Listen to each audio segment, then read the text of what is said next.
Greetings, folks. Iolair here. A slightly tongue-in-cheek introduction to today's video with some melancholy music under dark skies. Today, I wanted to share my thoughts about a common lament we hear in the World of Warships community, which is the frustration of losses in random battles and the perceived causes of those losses. These frustrations are things like, a streak of or high ratio of losses in a short period, great individual games that were losses that felt like nobody else on the team was contributing, chronically unskilled teams, etc., etc. Now, I thought to give my perspective here, touching on three areas. The first is what I see are the main factors that affect wins and losses, and to what extent wargaming may have influence on those wins or losses. Second is steps that we can take to positively influence our wins. Not control them, obviously, but at least have some better influence. And then the third item I'll touch on is, maybe when is it time to take a break? Because if a player is willing to sort of publicly lament over their losses and so on, maybe it's time to step away. But that depends upon the individual player, which I'll touch on here shortly. Now, some of these points I've touched, or maybe all of these points I've touched on in other videos, or maybe they just seem like common sense. So I'll apologize in advance if all of these opinions you've heard before or just seem kind of obvious. The match in the background is a game I had in the Hindenburg that relates to this topic, and I may provide some gameplay as we're going along here, but we'll mostly focus on the main topic. Now, random battles are called random for a reason, and this is the main reason that players have wins or losses, is just randomness. They have random knowledge of the game, the players have random skills, they have random situational awareness, they have random tactics, and even RNG can sometimes work against a player who normally executes well. And, all of these things affect a team's ability to win or lose. Now, it's not entirely random. There are things that we can do to influence a game, which I will touch on shortly. But this same randomness contributes to streaks and losses, both wins and losses. And there's no clandestine power that's like, influencing this. In fact, the motivation I had for putting this video together, or the catalyst, was a post I saw to one of the World of Warships Facebook groups from a player who had a series of losses. They gathered some data across, I guess, 20 games or something, and concluded that their teams consistently had, or his team had consistently had weaker players, and therefore there was like some sort of active programming in World of Warships that was putting them on a weaker team. And that simply isn't true. And again, as bluntly as I can say this, I earnestly do not believe that wargaming conspires against players and putting them in losing situations or conditions. You're just as likely to be placed, or we're just as likely to be placed on a good team versus a bad team in any particular match. Now, there is no skill-based matchmaking, which is the main factor here, and that deserves its own discussion, which I won't get into here. I have touched on it in some other videos, but skill-based matchmaking is an important factor here. Now, where I do think wargaming has an indirect influence on wins and losses is the very high ratio of unskilled players that we have in the game, which is a reflection of both the game's complexity and the lack of structured, high quality in-game education. And because we have teams that have, lots of players are unskilled, we end up with these teams that are very unskilled, and it's to a large extent a crapshoot which team can win. If they're, even if teams are quote balanced in terms of their relative lack of skill, they can, it's still quite random which team are going to win.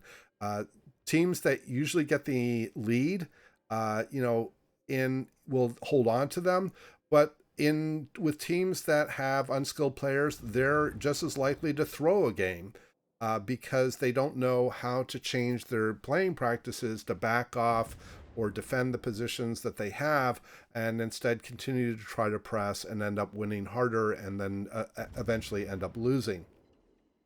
So like I said, bottom line is winning or losing is mostly but not entirely random. And like I said, this is the reason that they are called, or a key reason they're called, random battles. But as I said, there are a few things that we can do to positively influence our wins. The first is, and I apologize if this seems obvious, but improve your own gameplay. Play live with other skilled players who can provide real-time guidance. Obviously, there's lots of material online. But the best thing to do is to play, recognize your mistakes, or have other people help you identify opportunities or mistakes that were made, and figure out how to improve your own gameplay, because better players do have a positive influence on their team's ability to win, which I'll touch on a little bit more here in a moment. The other thing to do to improve your chances to win is to play in divisions with other skilled players.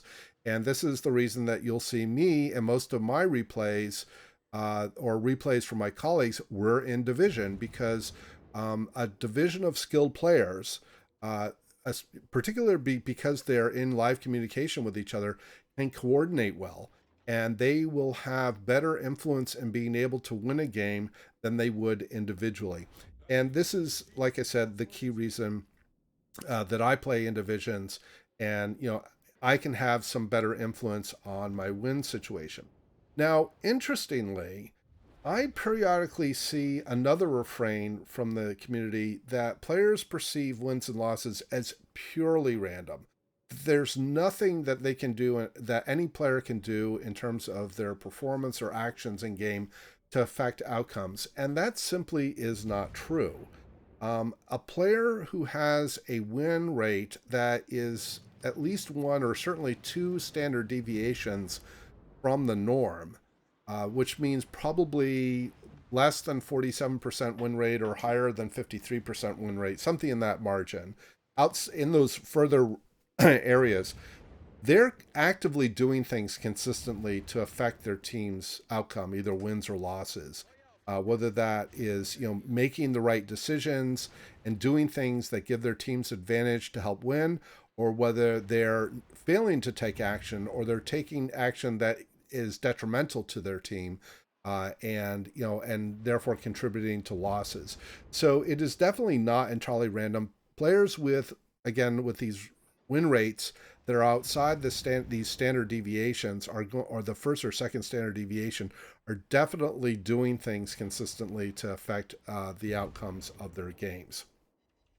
Okay, so the last item I wanted to touch on here was when maybe it's time to take a break. And again, I apologize if this seems obvious, but if we're in a situation where we're no longer enjoying the game, or the emotional frustration outweighs the enjoyment, then maybe it's time to take a break. I personally went through this over the last couple of weeks where I needed to take some time off. There were some things not only influencing my game experience, but also out, in real life, that was impacting things, and I needed to take a step away because I was not playing as well as I could have, and I was not focused as well, and I was playing for the sake of playing in some ways, and not playing because I was felt like I was really enjoying myself, and so that's an important factor. I also had a colleague that stepped away from the game for 6 months because they were very frustrated with the carriers and the prevalence of carriers after the rework, and they were mostly they liked playing destroyers. And so they were quite frustrated by that experience as well. So there are definitely times to take a break. And again, if you've gotten to the point where you're no longer enjoying the game, or the emotional frustration is outweighing the enjoyment, then maybe it's time to take a step back. But at the end of the day, the wins or losses are not because there's some conspiracy against players. That is kind of the bottom line. Okay, so just looking at my notes here. So I think that's going to wrap up my commentary about this particular topic. And please do leave your comments below. Let me know your thoughts about my opinions here, or just the game in general and what influences wins or losses. This was kind of a frustrating loss, but again, I chalk it up to it's the randomness of the teams. So devastating strike and Confederate, 4 kills, 213,000 damage, got a solo cap, and I got almost 2,400 base XP in a loss. And our Yoshino did a good job. He got over 2,000 base XP. But this was a frustrating game, but a good topic to cover, and I hope everybody did enjoy the replay and the commentary. Please do leave your comments below. Let me know your thoughts about this topic, and we hope to see you out there on the virtual seas, and we wish you happy sailing.